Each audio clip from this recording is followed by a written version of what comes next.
नमस्कार विद्यार्थी मित्रांनो, सर्वांचं स्वागत आहे आपल्या एमपीएससी टाइम्स या यूट्यूब चॅनलमध्ये। तर आजचा आपला व्हिडिओ सेशनचा जो विषय आहे तर तो विषय असा आहे की फार सिरियस पद्धतीचा हा विषय की इथं कंबाईन मुख्य परीक्षेचं कट ऑफ जे आहे हे 300च्या पार होत आहे आणि तुम्ही काय करत आहात अजून याच्या संदर्भामधला हा जो विषय आहे तर तो आपल्याला डिस्कस करायचा आहे। तर केअरफुली तुम्ही ऐका, कारण जे मेरिट आहे ते दिवसेंदिवस जे आहे ते वाढतच चाललेलं आहे, लक्षात ठेवायचं आहे। ठीक आहे, तर आत्ताचा जो रिझल्ट लागला होता तर त्याच्यामध्ये तुम्हाला सांगून देतात हे कोणाचे मार्क्स आहेत किंवा काय आहेत हे मी तुम्हाला काही सांगणार नाही। आणि हा जो व्हिडिओ आहे हा ओपन जनरलच्या कट ऑफ संदर्भामध्येच मी हा व्हिडिओ बनवतोय। याचा अर्थ असा नाही की तुम्ही कास्टमध्ये असाल म्हणजे तुम्हाला आयोग बक्षू शकेल, तसं होणार नाही, कारण कट ऑफ जे आहे ते हायच लागत चाललेलं आहे आजपर्यंत। तर त्याच्यामुळे तुम्ही लक्षात घ्या, जर जागा कमी आल्या, कमी येऊ देत किंवा जास्त येऊ देत, आता हे थोडंसं ज्या वेळेला पाठीमागची एक्झाम होती तर त्याच्यामध्ये प्रत्येक विषयाचा अभ्यासक्रम जो होता तो वेगळा, म्हणजे अभ्यासक्रम जो होता तो वेगळा होता, म्हणजे काही कायदे होते। आता असिस्टंटला असेल तर पॉलिटी जास्त होतं, एसटी असेल तर इकॉनॉमिक्स जास्त होतं, तसं त्या पद्धतीने पीएसआय असतील तर पीएसआयचे कायदे जे होते ते वेगळे होते। मग तरी सुद्धा तो फॉर्मॅट असताना सुद्धा इतकं कट ऑफ म्हणजे इतके मार्क्स मुलांना सध्या पडत आहेत बघा। 315 312 हे जे कट ऑफ आहे हे 400 पैकी कट ऑफ आहे, लक्षात ठेवा। ठीक आहे, 400 पैकी हे कट ऑफ आहे। 315 312 300 कट ऑफ म्हणता येणार नाही, म्हणजे मिळालेले मार्क्स तुम्हाला सांगतोय। 315 312 310 309 308 307 बघा, एकाच मार्क्सवर किती जण आहेत? 307 307 307 बघा, 307.50 एकाच मेरिटवर किती जण आहेत त्याच्यामध्ये, आणि प्लस 307 म्हणजे फक्त मी एवढंच तुम्हाला मी जे कन्सिडर आहे इतकंच मी तुम्हाला कन्सिडर करून सांगतोय की कट ऑफ जे आहे हे इतकं लागतं। म्हणजे तुमचा पहिला पेपर आणि दुसरा पेपर जरी तुम्ही याच्यामध्ये कन्सिडर केला, 75 मार्क जरी तुम्हाला पहिल्या पेपरला असतील, म्हणजे 75 क्वेश्चन्स म्हणजे इंटू 2 त्याला तुम्ही करायचं आहे, म्हणजे 2 मार्काला आपल्याला एक प्रश्न आहे कंबाईनच्या परीक्षेला, मुख्य परीक्षेला, तर 75 गुणिले 75 तरी सुद्धा 300 होत आहेत। ओके, तर ज्या कोणाच्या ओपन कॅन्डिडेटला 300 जरी मार्क्स तुम्हाला पडलेले असतील तरी सुद्धा हा एएसयूचा कट ऑफ तरी सुद्धा तुमच्या याच्यामध्ये सिलेक्शन जे आहे ते होत नाही। ठीक आहे, तर लक्षात ठेवा, कारण कट ऑफ हे दिवसेंदिवस जे आहे ते वाढतच चाललेलं आहे। याचा अर्थ तुम्हाला मुख्य परीक्षेसाठी गाफील राहून चालणार नाही, किती तुम्हाला तयारी केलेली पाहिजे या तुम्ही लक्षात घ्या। इथेच तुमची पूर्व परीक्षा 0.25 ने जाते, कोणाची 0.30 न जाते, कोणाची 1 मार्काने जाते, कोणाची 2 मार्काने जाते। तर इथे तुम्ही कसं बसणार? इथे तुम्ही कसं बसणार ज्या वेळेला तुमचं पूर्व परीक्षेचं कट ऑफ जे आहे समजा 55 कट ऑफ लागले, तर तुम्ही ऍटलीस्ट याच्यापेक्षा 10 मार्क्स तुम्हाला कट ऑफ पेक्षा जास्त पाहिजेत, तर आणि तरच तुमची कुठंतरी ह्याच्यामध्ये बसण्याची कॅपॅसिटी जी आहे ही तुमची आहे असं तुम्ही ते कन्सिडर करू शकता, लक्षात घ्या।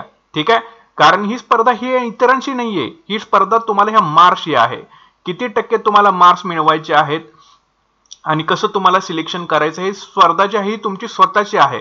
जोपर्यंत तुम्हाला इतके मार्क्स पडत नाहीत तोपर्यंत तुमचं सिलेक्शन कुठेतरी लांब आहे असं कन्सिडर करा। ठीक आहे, जितके जास्त तुम्ही मार्क्स पाडाल तितकं जास्त तुमचं लवकरात लवकर सिलेक्शन होईल। जर तुम्ही 250 किंवा 260 या दरम्यान कुठेतरी आहात, ठीक आहे, आता कास्ट वगैरे यांचं ठीक आहे, यांचं कुठेतरी चालून जाईल, तरी सुद्धा इथं याच्यामध्ये सुद्धा कॉम्पिटिशन तुम्हाला आहेच, लक्षात घ्या। पण ज्या वेळेला तुम्ही ओपनचं मेरिट चेस करण्याचा प्रयत्न करता त्यावेळेला तुमचं कट ऑफ हे 300 पेक्षा जास्तच पाहिजे, हे तुम्हाला मी आत्ताच सांगतो। त्याच्यामुळे जर तुम्ही गाफील राहून अभ्यास करत असाल आणि कुठल्या तरी आविर्भावामध्ये जर तुम्ही असाल की मला काही नाही झालं तरी मला पोस्ट ही आहे ती मिळून जाईल, इतक्या सहजासहजी पोस्ट जे आहे त्या कुणालाही मिळत नाहीत। ठीक आहे, त्यासाठी तुम्हाला कष्ट जे आहे हे करावेच लागणार आहेत, अभ्यास जो आहे तो चांगल्या पद्धतीने करावाच लागणार आहे, आणि आपल्याला मार्क्स कसे मिळतील याचा विचार करा। नुसतं वाचत बसलाय पण प्रश्न विचारल्यानंतर तुमची कुठेतरी चुकताय, तर त्याच्यामुळे कुठेतरी तुमची दिशाहीन अभ्यास करण्यापेक्षा कुठेतरी राईट ट्रॅकने अभ्यास करा। आपल्याला मार्क्स कसे पडतील याचा तुम्हाला विचार जे आहे ते करावा लागेल। ठीक आहे, नुसती थेरी जर तुम्ही करत बसलाय, हिस्ट्री करताय, जिओग्राफी करताय, पॉलिटी करताय, इकॉनॉमिक्स करताय, सायन्स करताय, बरं त्याच्यामध्ये सुद्धा सगळे विषय कोण काही करत बसत नाही।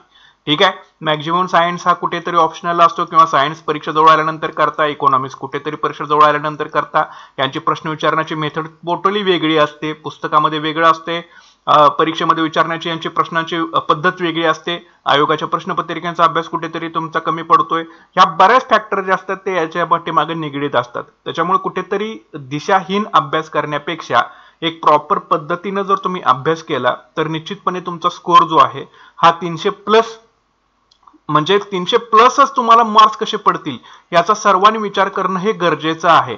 ठीक आहे, लक्षात ठेवा. आता हे ज्या वेळेला ऍक्ट वगैरे होते किंवा बऱ्याच गोष्टी याच्यामध्ये होत्या, पॉलिटी असेल, बऱ्याच गोष्टी होत्या, तर तरी सुद्धा हे मेरिट इतकं लागलेलं आहे. मग ह्या मेनचं काय होईल? ह्या आता जे नवीन सिलेबस आलेला आहे त्याच्यामध्ये सगळ्यांचा विषय सारखाच आहे.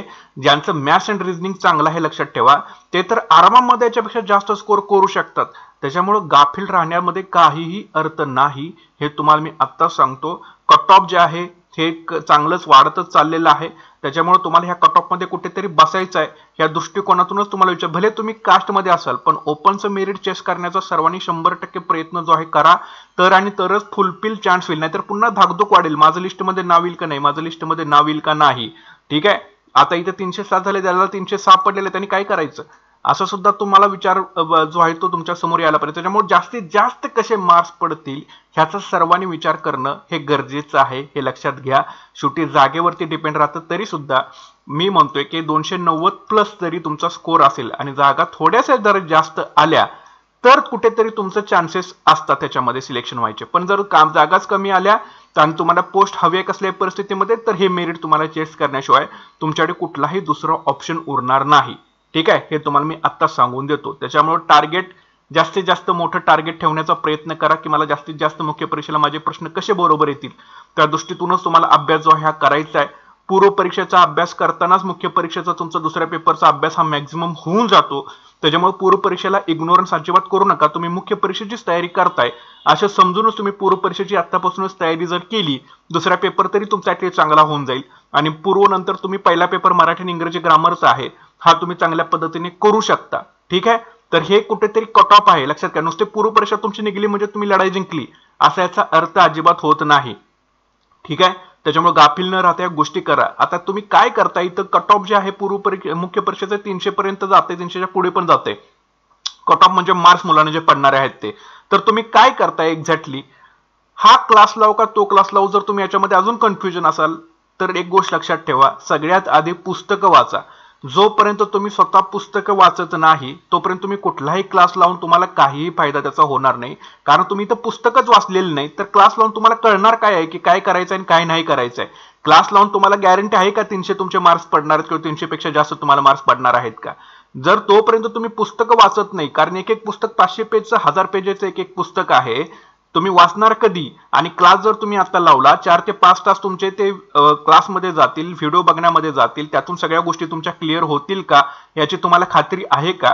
जर तुम्ही आधी पुस्तकं सगळी वाचलेली आहेत तर तुम्ही क्लास लावा, तुम्हाला रिव्हिजनसाठी तुम्हाला बरं पडेल. पण जर पुस्तकच वाचलेलं नाहीत आजपर्यंत, आयोगाच्या झालेल्या प्रश्नपत्रिकेचं अनालिसिसच केलेलं नाही, तर तुम्हाला लावून कळणार काय एक्झॅक्टली त्याच्यामध्ये काय करायचं आणि काय नाही करायचं आहे. आत्ताचा वेळ तुम्हाला लायब्ररीमध्ये जायचं आहे, 8 तास पुस्तकं घ्यायची आहेत, व्यवस्थित त्याचे वाचायचे आहेत, नोट्स बनवायचे आहेत, आयोगाच्या प्रश्नपत्रिका बघण्याचा आहे, हा सगळा पिरियड आहे लक्षात ठेवा. आणि हे जर तुम्ही आधी वाचलेलं असेल सगळं तर तुम्ही क्लासचा विचार 100% करा, काही सुद्धा त्याच्यामध्ये प्रॉब्लेम नाही. पण जर आधीच पुस्तक वाचलेलं नाही तर त्याचा काही सुद्धा तुम्हाला फायदा होणार नाही. ना तुम्ही ग्रोवर व्यवस्थित वाचले, ना तुम्ही समाधान महाजनचं पुस्तक व्यवस्थित वाचले, अनिल कटारेचं पुस्तक व्यवस्थित वाचले, गाठाळचं पुस्तक व्यवस्थित वाचले, भूगोलाचं म्हणायला गेलं तर सौदीदारांचं पुस्तक तुम्ही व्यवस्थित वाचलेलं नसेल, किंवा पॉलिटिक्ससाठी कोळंबेंचं असेल किंवा लक्ष्मीकांतचं असेल पुस्तक तुम्ही व्यवस्थित वाचलेलं नसेल, इकॉनॉमिक्सचं देसलेंचं वाचलेलं नसेल, कोळंबेंचं व्यवस्थित वाचलेलं नसेल, आणि नंतर सायन्सला असेल भस्के असेल, दीपस्तंभ असेल, हे लुसेंट असेल, ही जर तुमच्या पुस्तकं जर परफेक्टरित्या वाचून झालेली नसतील तर तुम्ही काय करणार? आणि परीक्षेमध्ये आयोग काय करतंय, ह्या पुस्तकातलेच प्रश्न तुम्हाला येणार आहेत, लक्षात ठेवा. त्याच्यामुळे पहिला प्रेफरन्स हा पुस्तकं व्यवस्थित वाचून त्याच्या नोट्स बनवून. नोट्स आता सगळ्या बनवत बसायचं आहे का? जितका वेळ तुमच्याकडे आहे का तितका वेळ 100% आता तुमच्याकडे नाहीये. ज्या एक बेस ठेवा कुठलेही रेफरन्स पुस्तक आणि त्याच्यामध्ये ऍडिशन करत चला, नोट्स वाचा, ऍडिशन करत चला. जिथे तुम्हाला काहीच वाचून लक्षात राहत नाही, फॉर एक्झाम्पल जॉग्राफी मधलं लोकसंख्या असेल, ठीक आहे, ह्याच्यामध्ये आकडेवारी तुम्हाला लक्षात राहत नाही, इकॉनॉमिक्स मधल्या काही कन्सेप्ट तुम्हाला लक्षात राहत नाहीत, त्याच्या फक्त तुम्ही नोट्स बनवा. बाकीचे सगळे हायलाईट करत चला त्या पुस्तकांना, कारण तेवढा वेळ तुमच्याकडे आता उरलेला नाही, हे तुम्हाला मी आत्ताच सांगतो. त्याच्यामुळे जे तुमच्या लक्षात राहत नाही त्याच्या नोट्स बनवा, पण ज्या गोष्टी वाचून लक्षात राहू शकतात ते पुस्तकामध्ये डायरेक्ट जाऊन हायलाइट तिथे तुम्ही करू शकता. त्याच्यामुळे पुस्तकांना सगळ्यात आधी प्रेफरन्स तुमच्याकडे असणं फार गरजेचं आहे, लक्षात घ्या. जोपर्यंत व्यवस्थित पुस्तकं तुमची वाचून होणार नाही 2-3 वेळा, तोपर्यंत तुम्ही क्लासमध्ये जरी लावला तरी तुम्हाला सुद्धा काही सुद्धा कळणार नाही. त्याच्यामुळे पुस्तक वाचणं फार गरजेचं आहे, तर आणि तरच तुमची मुख्य परीक्षेला कट ऑफ जे आहे ते चांगल्या पद्धतीने तुमचं होऊ शकतं. ठीक आहे. दुसरा, तुमचा रील्स बघण्यामध्ये तुम्ही किती वेळ घालवताय सर्वजण? ठीक, उठल्यानंतर डायरेक्ट रील्स बघायचं, FB ओपन करायचं, रील स्क्रोलिंग करायचं, युट्यूब शॉर्ट बघत बसायचं, स्क्रोलिंग करत बसायचं आणि तुम्ही म्हणताय मला पोस्ट पाहिजे. कशी पोस्ट मिळणार तुम्हाला? ना तुम्ही PSI होणार, ना तुम्ही STI होणार, ना तुम्ही AS होणार, नाही तुम्ही एक्साइज सब इन्स्पेक्टर होणार, नाही तुम्ही टॅक्स सेशन होणार, नाही तुम्ही क्लर्क होणार, काही सुद्धा होणार नाही तुम्ही. जर अशा प्रकारे जर इथून पुढे तुम्ही वेळ घालवला तर 2023 तरी घालवलेच आहे, आता 2024 सुद्धा जर तुम्हाला घालवायचं असेल तर निवांत उठा, निवांत तुमच्या पद्धतीने चाला, निवांत फक्त पोस्टचे स्वप्न बघत बसा, पण कृती त्याला काही करू नका, काही सुद्धा प्रॉब्लेम नाही. जसं 2023 गेलं तसं 2024 सुद्धा जाईल. ठीक आहे, तर हे कुठेतरी थांबवणं गरजेचं आहे. पोस्ट पाहिजे की नाही तर ह्या गोष्टी कुठेतरी थांबवल्या पाहिजेत तुम्ही. ह्या जोपर्यंत तुम्ही थांबवणार गोष्टी नाही तोपर्यंत तुम्हाला पोस्ट जे आहे ही विसरूनच जावं तुम्हाला मिळू शकणार नाही. त्याच्यामुळे हा दुसरा ड्रॉबॅक आहे. याच्यामध्ये अजिबात तुम्ही वेळ घालवू नका, काही सुद्धा तुमच्या हातामध्ये लागणार नाही. ठीक आहे, फक्त इथून पुढचा तुमचं आयुष्य आहे हे तुमचं MPSC पुस्तकं आणि थोडाफार एक्सरसाइज तुम्ही करायचे आहे. पुन्हा येऊन तुमच्या अभ्यासावरती जागेवरती येऊन तुम्हाला बसायचं आहे, पुन्हा सगळ्या गोष्टी वाचायच्या आहेत. कारण कट ऑफ बघा कुठं जाते आणि तुम्हाला किती मार्क्स पाडले पाहिजेत, तुम्हाला एखादा जॉब एखादी पोस्ट जर तुम्हाला मिळवायची असेल तर या सगळ्या गोष्टी करायच्या असतील तर कुठेतरी सॅक्रिफाईस जे आहे ते करावं लागतं. कोणी बसून तुम्हाला IT पोस्ट आणून देणार नाही, बाबा तू STI झालास ही जर तुला पोस्ट आणि उद्यापासून जॉबला ये, असं सुद्धा कोणी सुद्धा तुम्हाला देणार नाही. त्यासाठी तुम्हाला कष्ट करावे लागतील, तुम्हाला मेरिट मार्क्स जे आहे ते चांगल्या पद्धतीने तुम्हाला पाडावेच लागणार, हे लक्षात ठेवा. ठीक आहे, त्याच्यामुळे रील्स बघण्याची इथून पुढे अजिबात तुम्ही वेळ वाया घालवू नका. युट्यूबवर तुम्ही किती वेळ वाया घालवताय, याची स्ट्रॅटेजी असेल, त्याची स्ट्रॅटेजी असेल, कुठली तर एकच स्ट्रॅटेजी चांगल्या पद्धतीने तुम्ही फॉलो करायची आहे. काही सुद्धा तुम्हाला त्याच्यामध्ये मिळणार नाही. विनाकारण तुमचा वेळ जो आहे हा तुमचा वाया जाऊ शकतो आणि जात पण असेल, कारण तुम्हाला हातामध्ये काही लागत नाही, हाताला काहीच तुमच्या लागत नाही. जोपर्यंत तुम्ही स्वतः पुस्तकं घेऊन जोपर्यंत तुम्ही वाचणार नाही, आयोगाच्या झालेल्या प्रश्नपत्रिका सोडवणार नाही, तुम्ही कितीही युट्यूबवरती वेळ घालवा, तुम्हाला काहीही हातामध्ये मिळणार नाही. हे तुम्हाला मी आत्ताच सांगतो. त्याच्यामुळे लवकरात लवकर शहाणे व्हा, जागे व्हा, पुस्तक हातामध्ये घ्या, रेड पेन हातामध्ये घ्या, ब्लॅक पेन हातात, तुम्हाला जो कुठला पेन आवडतो तो हातामध्ये घ्या. एक पेजवरती व्यवस्थित एक पॉईंट केअरफुली ऐका, त्याच्यावरती आयोगाने प्रश्न विचारलेला आहे की त्या मुद्द्यावरती याचा विचार करायचा आहे, अनालिसिस करायचा आहे. स्वतःचा सेल्फ अनालिसिस करण्यासाठी टेस्ट पेपर्स लावा, कुठलेही लावा, XYZ. आयोगाच्या पहिल्यांदा प्रश्नपत्रिका सोडवा, तुम्हाला तुमचा अनालिसिस करून त्याच्यावरती अजून कशा प्रकारे प्रश्न येऊ शकतो, आयोग विचारू शकतं, याचा तुम्ही विचार केला पाहिजे. पण हे कधी, ज्यावेळी तुम्ही पुस्तक हातामध्ये घेऊन वाचाल त्यावेळेला. विनाकारण मग युट्यूबवरती आलाय, एखादं लेक्चर बघताय, ते लेक्चर बघता बघता पुन्हा दुसरीकडे डिस्ट्रॅक्ट होताय, पुन्हा तिकडे वेळ घालवताय, काहीही मिळणार नाही. हे तुम्हाला आत्ताच सांगतो. त्याच्यामुळे लवकरात लवकर शहाणे व्हा, जागे व्हा. काही नियोजन तुम्ही केले का अभ्यासाचं? का नुसताच म्हणताय की मी दिवस उठला मला पोस्ट मिळेल, माझा पोस्ट मिळाल्यानंतर माझं आयुष्य असं चांगल्या पद्धतीने होईल, माझं असं चांगल्या पद्धतीने होईल. नुसता विचार करून तुम्हाला पोस्ट हे मिळू शकणार नाही. त्याच्यामुळे स्वप्नवत दुनियेतून कुठेतरी तुम्हाला बाहेर येऊन अभ्यासाचं नियोजन करून, बरं नुसतं नियोजन करून चालणार आहे का? नाही, तर त्याचं एक्झिक्युशन सुद्धा तुम्हाला करावं लागणार आहे. एक्झिक्युशन असेल, इम्प्लिमेंटेशन असेल, या सगळ्या गोष्टी ज्या आहेत ह्या कुठे ना कुठेतरी तुम्हाला करणं गरजेचं आहे. ठीक आहे, तर ह्या गोष्टी लक्षात ठेवा. तर ह्या जोपर्यंत तुम्ही गोष्ट लक्षात ठेवणार नाही तोपर्यंत जो आहे हे तुम्हाला युटिलायझेशन म्हणजे जे एक्झिक्युशन आहे, एक्झिक्युशन फार महत्वाचं आहे, लक्षात ठेवा याच्यामध्ये. ठीक आहे, जोपर्यंत तुम्ही नियोजन केले पण एक्झिक्युशन करत नसाल, इम्प्लिमेंटेशन करत नसाल, तर कुठेतरी तुम्ही स्वतःला फसवताय, हे तुम्ही लक्षात घ्या. कारण सगळ्यांच्याकडे सगळंच आहे. अर्थशास्त्राची पुस्तक सगळ्यांच्याकडे आहेत, पॉलिटिक्सची पुस्तकं सगळ्यांच्याकडे पडलेली आहेत, ज्योग्राफीची पुस्तकं सगळ्यांच्या डेस्कवरती पडलेली आहेत. ठीक आहे, आता त्यांच्यावरची धूळ झटकायची वेळ आलेली आपल्याला. ठीक आहे, तर त्यांच्यावरची धूळ झटका वाचायला लागा. तुमच्या मेंदूवरची सुद्धा धूळ जी पडलेली आहे ही कुठेतरी झटका की आरामामध्ये पोस्ट मिळेल, विसरून जावा, तसं होणार नाही. त्यासाठी तुम्हाला कष्ट करावे लागणार आहेत, अभ्यास करावाच लागणार आहे, नियोजन बनवावं लागणार आहे. आणि नुसतं नियोजन बनवून चालणार नाही, तर त्याचं एक्झिक्युशन सुद्धा तुम्हाला करणं फार गरजेचं आहे, लक्षात घ्यावं. कारण कट ऑफ जे आहे हे 300 पर्यंत जातात. 300चं चेस तुम्ही मेरिट पूर्ण करण्याचा 100% सर्वांनी प्रयत्न करा. कुठे ना कुठेतरी तुम्हाला पोस्ट जे आहे ते मिळून जाईल. फिक्स म्हणजे कुठेतरी शाश्वती राहील की बाबा आपल्याला कुठेतरी एखादी तरी पोस्ट जे आहे ते मिळेल. ठीक आहे, जर तुम्ही असंच बसलाय पुन्हा मग कुठेतरी मेरिटमध्ये कमी पडताय, पुन्हा थोडक्यासाठी जाते, मग अशीच वर्ष जात राहणार, त्याला काही सुद्धा अर्थ तुमच्या आयुष्यामध्ये उरत नाही, लक्षात घ्यावा. त्याच्यामुळे वर्ष घालवायची का व्यवस्थित नियोजन करून अभ्यास करून एखादी पोस्ट काढून लाईफ सेटल करून घ्यायचं, हा विचार तुम्हाला करायचा. ठीक आहे, नंतर 5वा पॉईंट असा आहे की चालू घडामोडी तुम्ही आजपर्यंत काही वाचलेला आहे का दरवर्षीप्रमाणे मार्केटमध्ये एखादं इयरबुक आलं, इयरबुक घ्यायचं, वाचायचं, त्यातले सगळेच प्रश्न सुटत नाहीत, काही सुद्धा त्याचा उपयोग होणार नाही. आतापासून चालू घडामोडी सुद्धा एक विषय आहे आपल्याला, याची कुठेतरी जाणीव तुमच्या आतल्या मनामध्ये असणं फार गरजेचं आहे. ठीक आहे, कारण हे 15% म्हणजे पूर्व परीक्षेला जवळपास 15 प्रश्न याचे आहेत कंबाईनच्या, आणि मुख्य परीक्षेला जे काही 10-12 प्रश्न येतील हे चालू घडामोडीचं आहे. म्हणजे 15% वेटेज तुम्ही जर आणि त्या विषयाशी निगडीत जर अजून 4-5 प्रश्न पडले तर 20% वेटेज तुमचं चालू घडामोडीच्या पूर्व परीक्षेला जवळपास होऊन जातं. ठीक आहे. त्याच्यामुळे 20% आणि मुख्य परीक्षेचे सुद्धा जे 100 प्रश्न असतील त्याच्यामध्ये सुद्धा तुम्हाला एक 10 ते 12 प्रश्नाचं वेटेज जे आहे चालू घडामोडीचं आहे, किंवा जर विषयाशी निगडीत जर 15 प्रश्न जर विचारले आयोगानं तर 15% वेटेज तुम्ही पकडून चला. बरं, ह्या चालू घडामोडीचा विषय इतका व्हास्ट आहे की एक वर्षभराचे आपल्याला करंट अफेअर्स, आता 1.5 वर्षाचं तरी करंट अफेअर्स हे करूनच जायला पाहिजे. आता आज जो ट्रेंड आहे तो आयोगाचा बघता तर 1.5 वर्षाचा करंट अफेअर्स जर आपल्याला करायचं झाले तर याच्यासाठी तुम्हाला सेपरेट 1 तास द्यायला पाहिजे की नाही. ठीक आहे का? परीक्षा जवळ आल्यानंतर कुठल्या तरी मार्केटमध्ये जाऊन तुम्ही एखादं इयरबुक घेणार आणि ते वाचून जाणार परीक्षेला. सगळेच प्रश्न इयरबुक मधले येत नाहीत. जसं तुम्ही इकडे प्रत्येक विषयाला 2 संदर्भ पुस्तक वापरता तसं चालू घडामोडीला सुद्धा तुम्हाला 2-3 संदर्भ पुस्तकं जे असतील चांगल्या पद्धतीचे हे तुम्हाला करणं गरजेचं आहे, लक्षात घ्या. त्याच्यामुळे जर चालू घडामोडी विषयाला जर तुम्ही इग्नोर केला तर तुम्हाला फटका हा पूर्व परीक्षेला सुद्धा बसणार आहे, मुख्य परीक्षेला सुद्धा 100% फटका जो आहे तो बसणार आहे. त्याच्यामुळे चालू घडामोडी काही वाचले का? वाचलेली नसेल वाचायला सुरुवात करा. अजून सुद्धा तुमच्याकडे वेळ आहे, वेळ गेलेली नाही. त्याच्यामुळे लवकरात लवकर जागे व्हा. चालू घडामोडी सुद्धा आपल्याला एक विषय आहे आणि याच्यामध्ये सुद्धा आपल्याला स्कोर करायचा आहे, हे तुम्ही लक्षात घ्या. ठीक आहे. अजिबात ह्या विषयाला इग्नोर करू नका. पुढचा आहे गणित आणि बुद्धिमत्तेची तुम्ही किती प्रॅक्टिस केलेली आहे आजपर्यंत? स्वतःच्या मनाला जरा विचारा, गणित आणि बुद्धिमत्ताची किती प्रॅक्टिस केलेली आहे. कारण गणित आणि बुद्धिमत्ता कंबाईनच्या पूर्व परीक्षेला जवळपास 20 प्रश्न आता यायला लागलेले आहेत. ठीक आहे. चालू घडामोडीचे 15 प्रश्न, 35% वेटेज इथेच झालं तुम्हाला. 35% वेटेज जर तुम्ही ह्या चालू घडामोडी गणित आणि बुद्धिमत्ताची जर काहीच तयारी केलेली नसेल, पूर्व परीक्षा तुम्ही टोटली विसरून जायची, तुमची पूर्व परीक्षा निघू शकणार नाही. आणि मुख्य परीक्षेला तर विषयच आता इतका हे झालाय, कारण 100 मधले सुद्धा तिथं 22 प्रश्न जवळपास गणित आणि बुद्धिमत्तेचे आहेत, प्लस 10 प्रश्न याचे, म्हणजे तेवढंच वेटेज झालेलं आहे. 35% वेटेज ह्या 2 विषयांना मिळूनच झालेलं आहे 100 पैकी.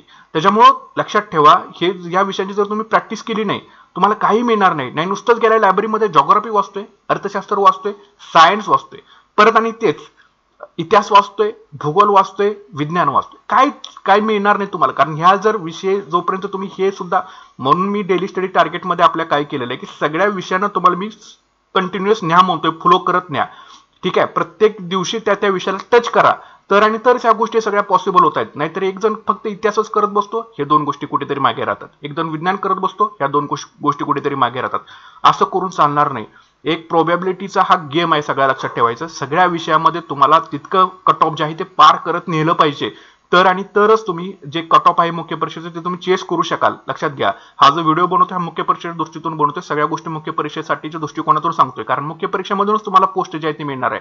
ठीक आहे. भले तुम्ही पूर्व परीक्षा काढाल पण मुख्य परीक्षेला सुद्धा ह्या सगळ्या गोष्टी इम्प्लिमेंट तुम्हाला कराव्या लागतील, तर आणि तरच तुमची मुख्य परीक्षा जी आहे ती कट ऑफच्या मधून तुम्ही पार होऊ शकाल.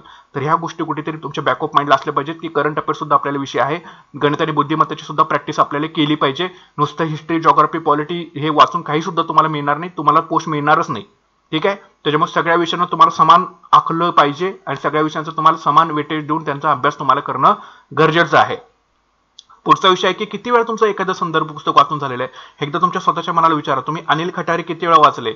एकदा सुद्धा जर वाचलेलं नसेल अजून सुद्धा तुमच्याकडे वेळ आहे. लक्षात ठेवा, एकदा पुस्तक घ्या. चॅप्टर किती चॅप्टर्स आहेत, किती महिने आहेत, किती आपल्याला टाइम द्यायचा आहे, ह्याचं कुठेतरी नियोजन तुमच्या बॅकअप माइंडला असून त्या पद्धतीने तुम्हाला चालणं गरजेचं आहे. कारण आज बसलाय एका दिवसामध्ये ते काही 500-600 पेजेसचं पुस्तक तुमचं वाचून होणार नाही. त्याचे तुम्हाला टप्पे पाडावे लागतील. एका चॅप्टर मला या 10 दिवसामध्ये हा चॅप्टर करायचा आहे, पुढच्या 15 दिवसामध्ये हा चॅप्टर करायचा आहे, याचं तुम्हाला नियोजन बनवता यायला पाहिजे. ते नियोजन आखूनच सगळ्या गोष्टी ज्या आहेत ते तुम्हाला साध्य करता येणार आहेत. त्याच्यामुळे एक संदर्भ पुस्तक वाचणं फार गरजेचं आहे. लक्षात ठेवा, केअरफुली वाचणं फार गरजेचं आहे. नंतर आणि मग सगळं झाल्यानंतर मग तुम्ही म्हणताय की मला एसटी व्हायचं आहे, एस व्हायचं आहे. हे वरचे जे सांगितलेले मुद्दे जे सांगितलेले हे जर तुम्ही करतच नसाल तर कसे तुम्ही एसटी होणार, कसं तुम्ही असिस्टंट होणार, किंवा कसं तुम्ही एक्साइज सब इन्स्पेक्टरची तुम्हाला पोस्ट मिळेल. ठीक आहे. किंवा कसं तुम्ही टॅक्स असिस्टंट किंवा क्लर्कचे तुम्हाला पोस्ट मिळेल. नाही मिळू शकणार. कारण हे जे इम्प्लिमेंटेशन जर तुम्ही करायला कुठेतरी चुकला तर तुमचं नियोजन जे आहे हे सगळं टोटली फेल जे आहे त्या गोष्टी तुमच्या होऊन जाणार आहेत. त्याच्यामुळे तुम्हाला पोस्ट जे आहे ती मिळू शकणार नाही. ठीक आहे. जागा करायचं माझं काम आहे, शेवटी इम्प्लिमेंट करायचं की तसंच जसं आजपर्यंत चालेल तसंच पुढे न्यायचं, हे सगळं सर्वस्वी तुमचं काम आहे. आता तर कसा होणार तुम्हाला पोस्ट कशी मिळणार, त्याचा टाइमपास करून तुम्हाला पोस्ट मिळणार आहे का, तर 100% मिळणार नाही. त्याच्यामुळे जागे व्हा, एखादं ध्येय ठरवा. 300 पार मुख्य परीक्षेला मार्क्स कसे पडतील आपले, कसे कट ऑफ जाईल आपलं 300 पार, याचा सर्वांनी विचार करणं फार गरजेचं आहे. आणि त्या दृष्टीतूनच अभ्यासाची आखणी करा. नाहीतर 2023 जसं गेलं तसं 2024 सुद्धा जायला फारसा वेळ लागणार नाही, हे तुम्हाला मी आता सांगतो. त्याच्यामुळे लवकरात लवकर जागे होऊन कट ऑफ जर शुअर शॉट हवा असेल 300+ आपला स्कोर मुख्य परीक्षेला ठेवायचा आहे. ह्या दृष्टीतूनच आतापासूनच तुम्हाला कंबाईनच्या तयारीला लागणं फार गरजेचं आहे. सांगितलेल्या गोष्टी आय होप तुमच्या कुठेतरी बॅक ऑफ माइंडला टच झाल्या असतील तर नक्कीच तुम्ही प्रिपरेशनला चालू करा. अजून सुद्धा वेळ गेलेली नाही, अजून सुद्धा तुमच्याकडे चान्स आहे. आपले डेली स्टडी टार्गेटचे व्हिडिओ जे असतील हे तुमच्यासाठी आपल्या मेंटरशिप बॅचमध्ये सुरू आहेत. त्याच्यामध्ये तुम्ही येऊ शकता जर तुम्हाला कसं टार्गेट बनवायचं नसेल तर. बरं, आता काय केलं पाहिजे तर तुम्हाला ऑलरेडी मी बऱ्याच वेळेला सांगत आलेलो आहे. प्रत्येक विषयाची 2 संदर्भ पुस्तक निवडा, आयोगाच्या प्रश्नपत्रिका घ्या, नोट्स बनवा, चालू घडामोडी, गणित आणि बुद्धिमत्ताची प्रॅक्टिस चांगल्या पद्धतीने करा. 8 तास अभ्यास तुमचा इथून पुढे व्हायलाच पाहिजे. ह्या सगळ्या गोष्टी कुठेतरी ज्या त्या फॉलो व्हायला पाहिजेत. तरच तुमचे जे कट ऑफ आहे त्यामधून तुम्ही पार जाऊन कुठेतरी तुम्हाला एखादी पोस्ट जी आहे ही कंबाईनच्या परीक्षेमधून मिळू शकेल. आय होप तुम्हाला सांगितलेल्या गोष्टी सगळ्यांना समजलेल्या असतील. तर मेंटरशिप बॅचची डेली स्टडी टार्गेट आपण लवकर सुरू करतोय, त्याची बॅच जानेवारीची. त्याच्यामध्ये तुम्हाला एनरोल व्हायचं असेल तर त्याची लिंक वगैरे सगळ्या गोष्टी तुम्हाला एखाद्या सेपरेट व्हिडिओमध्ये सांगेन मी. तर आता मात्र तुमची स्वतःचं नियोजन बनवा. त्याच्यामध्ये जर व्हायचं नसेल तर तुम्ही स्वतःचं काहीतरी प्लॅनिंग करा, पण कुठेतरी ह्या एक्झिक्युशन व्हायला पाहिजे. तरच तुम्हाला 2024ला मुख्य परीक्षा देऊन 2025 मध्ये एखादी तरी पोस्ट जी आहे ती मिळेल. नाहीतर जशा गोष्टी चालू आहेत तशाच गोष्टी सुरू राहतील. कुठेतरी बदला, स्वतःला काहीतरी विचारा की आपण जे करतोय ते योग्य आहे का. आणि तरच, कारण निर्णय हा तुम्हालाच घ्यायचा आहे. स्वतःच डेव्हलपमेंटची करायची आहे, कारण अभ्यासात तुम्हाला स्वतःलाच करायचे. तुमची परीक्षा द्यायला तर दुसरं कोणी येणार नाही. स्वतःलाच अभ्यास करायचा आहे, स्वतःलाच प्रिपेअर करायचं आहे, स्वतःलाच मार्क्स पाडायचे आहेत, स्वतःलाच पोस्ट घ्यायची आहे. त्याच्यामुळं व्यवस्थित नियोजनबद्ध पद्धतीने जर अभ्यास तुम्ही केला 100% तुम्हाला एखादी तरी पोस्ट जी आहे ही 2024च्या परीक्षेमधून मिळून जाईल. त्याच्यामुळे गाफील राहू नका, नियोजन बनवा आणि एक्झिक्युशन करायला सुरुवात करा. So thanks for watching guys and all the best.